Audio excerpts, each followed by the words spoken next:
ఒక్కొక్క అబ్బాయి కోసం యేసుప్రభుని వదిలిపెట్టేసి, యేసుప్రభుని వదిలిపెట్టేసి అబ్బాయి కోసం పోయి అబ్బాయి మతంలో, అబ్బాయి మార్గంలో కలిసిపోయింది. ఇట్లాంటి క్యారెక్టర్లను చూశాను నేను. కొంతమంది వాళ్ళ ఉద్యోగం కోసం, కొంతమంది అధికారుల దయ కోసం, కొంతమంది తమ మతస్థుల విమర్శ తట్టుకోలేక, తమ మతస్థులు మా పిల్లలు పెళ్లి కావాలంటే మరి మా మతపోళ్ళు పెళ్లి చేయమంటున్నారు, సస్తే రామంటున్నారు, చచ్చిపోతే మాకు మోసుకెళ్ళేది ఇవ్వమంటున్నారు, అలాగే బొందలగడ్డలో మాకు ప్లేస్ ఇవ్వమంటున్నారు. కాబట్టి నేను యేసుప్రభుని వదిలేస్తున్నానండి, మా వాళ్ళు ఎంతైనా మా వాళ్ళే కావాలి నాకు అని పోయిన వాళ్ళని చూశాను నేను. కొంతమంది డబ్బును అపేక్షించి వదిలిపెట్టి పోయిన వాళ్ళు ఉన్నారు. ఈ సరుకంతటిని కలిపి ఒక్క మాటలో చెప్పాలంటే, ఒక పూట కూటి కొరకు తన జ్యేష్ఠత్వపు హక్కును అమ్మేసుకున్న ఏశావు లాంటి భ్రష్టమోక. ఇది ఏం మోక అంటే భ్రష్టమోక. భ్రష్టుడు అంటే పోగొట్టుకున్నవాడు. తెలుసా మీకు? పదవీ భ్రష్టుడు అంటారు, అంటే పదవి కోల్పోయినవాడు, పదవి పోగొట్టుకున్నవాడు. అధికార భ్రష్టుడు అంటే అధికారం పోగొట్టుకున్నవాడు. అర్థమైందా? మతభ్రష్టుడు అంటే మతమును వదిలిపెట్టేసిన వాడు. భ్రష్టుడు అంటే తొలగిపోయినవాడు, కోల్పోయినవాడు, పోగొట్టుకున్నవాడు అని అర్థం వస్తుంది. అయ్యలారా వినండి బాగా. ఏమిటి ఒకే ఒక కారణం అంటే యాకోబు జ్యేష్ఠత్వాన్ని ప్రేమించటం.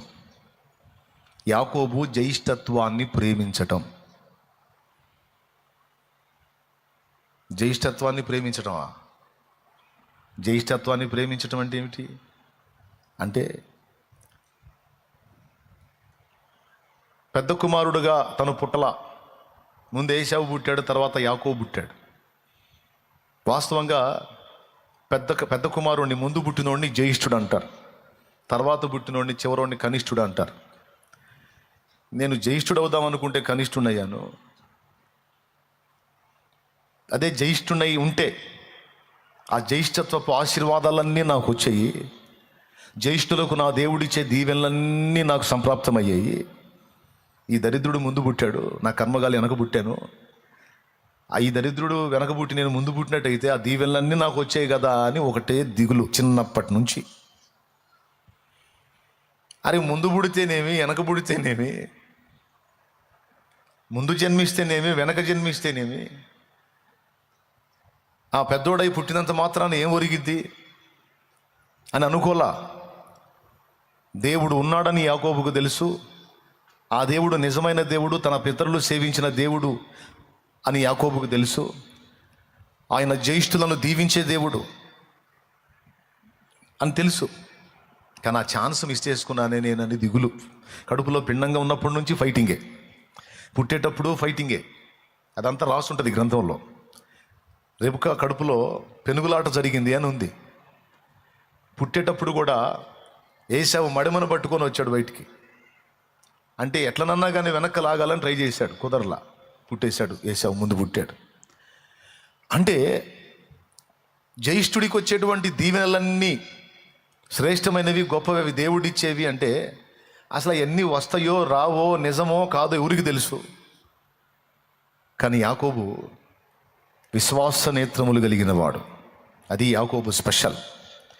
యాకోబు అనేక రకాల వంకర టింకరల్లో ఉండవచ్చు, కానీ యాకోబు విశ్వాసము గలవాడు. అది యాకోబు గొప్పతనం. దేవునికి స్తోత్రం. దేని యందు విశ్వాసము గలవాడంటే దేవుని యందు విశ్వాసం గలవాడు, దేవుడిచ్చే ఆశీర్వాదాల యందు విశ్వాసం గలవాడు, దేవుడు అనుగ్రహించేటువంటి కృపల మీద విశ్వాసం కలిగిన వాడు. అరే కష్టపడాలి, సంపాదించాలి, తినాలి, తాగాలి, ఎగరాలి అనే టైపు కాదు.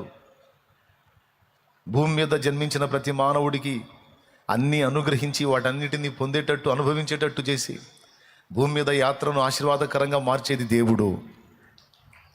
యెహోవా ఆశీర్వాదం ఐశ్వర్యం ఇచ్చును, నరుల కష్టము చేత ఆ ఆశీర్వాదం ఎక్కువ కాదు అనే విషయాలు ఎరిగినవాడు యాకోబు. దేవుడిచ్చే ఆశీర్వాదం, దేవుడిచ్చే దీవెన. ఇప్పుడు మనం ఎవరైనా ఎక్కువగా దేవుడు ఇస్తాడండి, దేవుడు దీవిస్తాడు, దేవుడు ఆశీర్వదిస్తాడని లోకంలో మనం మాట్లాడితే కొంతమంది వెటకారం చేస్తారు. రే దేవుడు అంటే దేవుడు తెచ్చి ఒళ్ళో వేస్తాడంటరా. తెలివి ఉపయోగించాలి, కష్టపడాలి, సంపాదించాలి, అన్నీ పొందుకోవాలి, అనుభవించాలి, తినాలి, తాగాలి, ఎగరాలి, ఓగాలి, సావాలరా. దేవుడు దేవుడు దేవుడు దేవుడు దేవుడు అంటే దేవుడు అన్నీ ఇస్తాడంటరా, ఎవడురా నువ్వు విర్రోడివి అని మనల్ని వెటకారం చేస్తారు. కానీ యాకోబు అట్లా మనుషుల ఆలోచనలు లక్ష్య పెట్టేవాడు కాదు. దేవుని యందలి విశ్వాసము కలిగినవాడు. తన ఆత్మీయ జీవితంలో కొన్ని లోపాలు ఉంటే ఉండొచ్చు, కానీ దేవుని యందలి స్థిర విశ్వాసం కలిగిన వాడు అనేది ఒక్కటి మేజర్గా తీసుకున్నాడు దేవుడు. ఒకటి దేవుని యందు విశ్వాసం ఉంచాడు, జ్యేష్ఠత్వపు ఆశీర్వాదాన్ని ప్రేమించాడు. జ్యేష్ఠత్వాన్ని ప్రేమించటము అంటే మీకు తెలుసా, దేవుడు అనుగ్రహించేటువంటి యేసును ప్రేమించటమే. అప్పుడు యేసు అను నామం వెల్లడి చేయబడలేదు. యాకోబు జ్యేష్ఠత్వ హక్కుని ప్రేమించాడు అంటే యేసయ్యను ప్రేమించాడు అనే చెప్పొచ్చు. ఎందుకంటే పరిశుద్ధుల సంఘానికి ఒక పేరుంది, జ్యేష్ఠుల సంఘము అని హెబ్రీ పత్రికలో ఉంటుంది. అలాగే యేసు ప్రభువుకి జ్యేష్ఠుడు అనే పేరుంది. రోమాపత్రిక 8:29 తన కుమారుడు, బైబిల్ ఉంటే తీసి చూడండి, రోమాపత్రిక 8:29 తన కుమారుడు అనేక సహోదరులలో జ్యేష్ఠుడగునట్లు, అనేక సహోదరులలో జ్యేష్ఠుడగునట్లు దేవుడెవరిని ముందుగా ఎరిగెనో వారు తన కుమారునితో సారూప్యము గలవారగుటకు వారిని ముందుగా నిర్ణయించెను. రైట్. తన కుమారుడు అనేక సహోదరులలో జ్యేష్ఠుడగునట్లు. ఎవరండి మనందరి జ్యేష్ఠుడు ఎవరు? చూడు, హెబ్రీ పత్రిక 12వ అధ్యాయము 22వ వచనం చూడు. ఇప్పుడైతే సియోనును కొండకును జీవము గల దేవుని పట్టణమునకు అనగా పరలోకపు యెరూషలేమునకును వేవేల కొలది దేవదూతల యొద్దకును పరలోకమందు వ్రాయబడి ఉన్న జ్యేష్ఠుల సంఘమునకును వారి మహోత్సవమునకును అందరి న్యాయాధిపతి అయిన దేవుని యొద్దకును సంపూర్ణ సిద్ధి పొందిన నీతిమంతుల ఆత్మల యొద్దకును క్రొత్త నిబంధనకు మధ్యవర్తి అయిన యేసునొద్దకును హేబేలు కంటే మరి శ్రేష్టముగా పలుకు ప్రోక్షణ రక్తమునకును మీరు వచ్చి ఉన్నారు. దేవునికి స్తోత్రం కలుగును గాక. హల్లెలూయా. అక్కడ జ్యేష్ఠుల సంఘము అన్నాడు. జ్యేష్ఠుల సంఘం అంటే మనమే. మనందరికీ జ్యేష్ఠుడు యేసయ్య.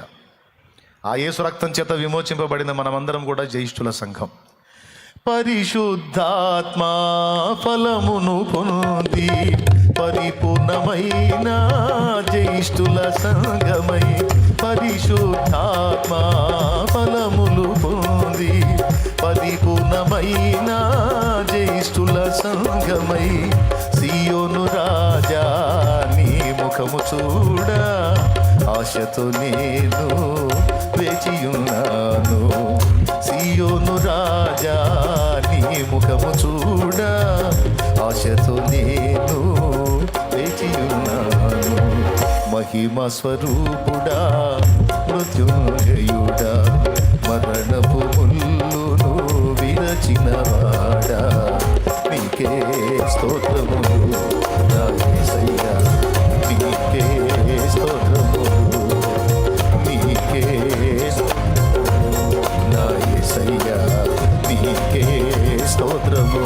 హల్లెలూయా. జ్యేష్ఠుల సంఘము అంటే మనమే. మనందరి జ్యేష్ఠుడు యేసయ్య. ఏశావు చేసిన గొప్ప పాపం బుద్ధిహీనమైందో తెలుసా? బుద్ధిహీనమైన పని దేవుడు ఆశీర్వదించి అనుగ్రహించిన జ్యేష్ఠత్వమును తృణీకరించుట. ముందు పుట్టేవాడికి వచ్చే దీవెనలు ఆయన ఇచ్చాను, సత్యాను ఎవడికి కావాలా? ముందు ఆకలి అవుతుంది, ఆ చిక్కుడుగాయలు కూర ఇరా అన్నాడు. చిక్కుడుగాయలు కూర నేను కష్టపడి వండుకున్నాను ఇప్పటిదాకా, అది ఇవ్వాలంటే మరి నువ్వు ఒక ప్రమాణం చేస్తే ఇస్తా. ఆకలి అవుతుందిరా తమ్ముడా, చచ్చిపోయేటట్టున్నాను, ఇవ్వరా? ప్రమాణం చెయ్యి, ఇస్తా. అయ్యేందో చెప్పు.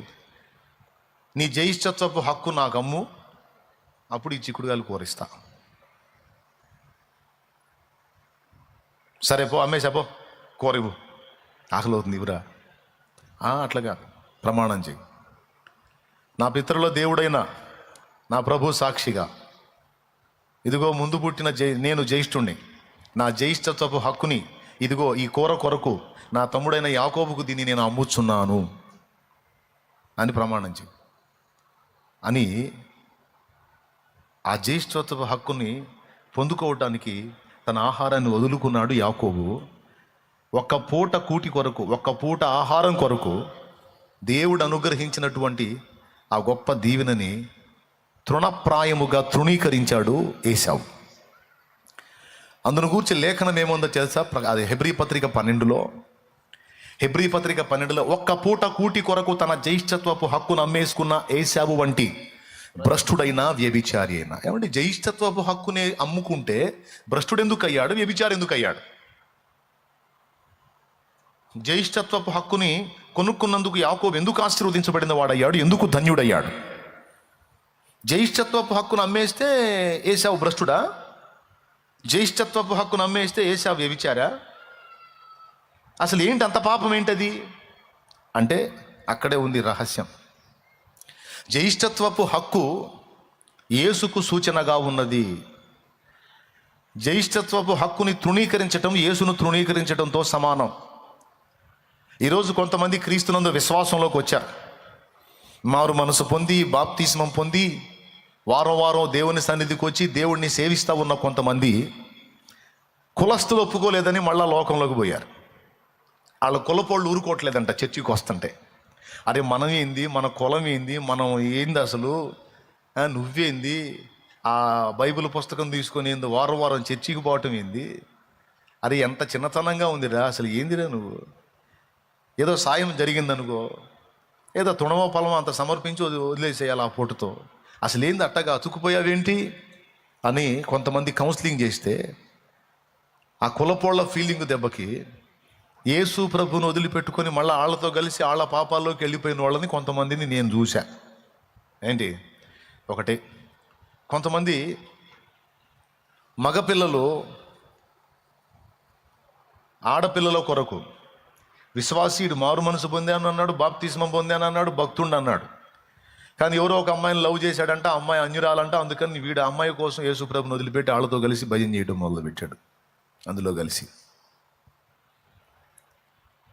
ఒక్కొక్క అమ్మాయి అబ్బాయి కోసం యేసు ప్రభువును వదిలిపెట్టేసి, ఎవరిని యేసు ప్రభువును వదిలిపెట్టేసి అబ్బాయి కోసం పోయి అబ్బాయి మతంలో అబ్బాయి మార్గంలో కలిసిపోయింది. ఇట్లాంటి క్యారెక్టర్లను చూశాను నేను. కొంతమంది వాళ్ళ ఉద్యోగం కోసం, కొంతమంది అధికారుల దయ కోసం, కొంతమంది తమ మతస్థుల విమర్శ తట్టుకోలేక, తమ మతస్థులు మా పిల్లలు పెళ్లి కావాలంటే మరి మా మతపోళ్ళు పెళ్లి చేయమంటున్నారు, సస్తే రామంటున్నారు,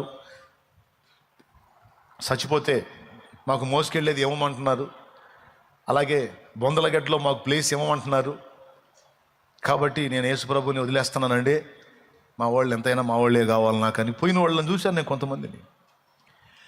కొంతమంది డబ్బును అపేక్షించి వదిలిపెట్టి పోయిన వాళ్ళు ఉన్నారు. ఈ సరుకంతటిని కలిపి ఒక్క మాటలో చెప్పాలంటే ఒక పూట కూటి కొరకు తన జ్యేష్ఠత్వపు హక్కును అమ్మేసుకున్న ఏశావు లాంటి భ్రష్టమోక. ఇది ఏం మోక అంటే భ్రష్టమోక. భ్రష్టుడు అంటే పోగొట్టుకున్నవాడు. తెలుసా మీకు? పదవీ భ్రష్టుడు అంటారు, అంటే పదవి కోల్పోయినవాడు, పదవి పోగొట్టుకున్నవాడు. అధికార భ్రష్టుడు అంటే అధికారం పోగొట్టుకున్నవాడు. అర్థమైందా? మతభ్రష్టుడు అంటే మతమును వదిలిపెట్టేసిన వాడు. భ్రష్టుడు అంటే తొలగిపోయినవాడు, కోల్పోయినవాడు, పోగొట్టుకున్నవాడు అని అర్థం వస్తుంది. అయ్యలారా వినండి బాగా. ఎంతమందికి అర్థమవుతుందో చేతులు ఎత్తి స్తోత్రాలు చెప్పండి, పెద్దగా చెప్పాలి. అర్థమైందా? భ్రష్టుడు అంటే ఎవరు? కోల్పోయినవాడు, పోగొట్టుకున్నవాడు, తొలగిపోయినవాడు, తొలగించబడినవాడు అని. ఏశావుని గురించి ఏమంది? ఒక పూట కూటి కొరకు జ్యేష్ఠత్వపు హక్కును అమ్మేసుకున్న ఏశావు లాంటి భ్రష్టుడు. ఆ ఒక్క మాటతో వదిలిపెట్ల మళ్ళీ రెండో మాట వాడాడు.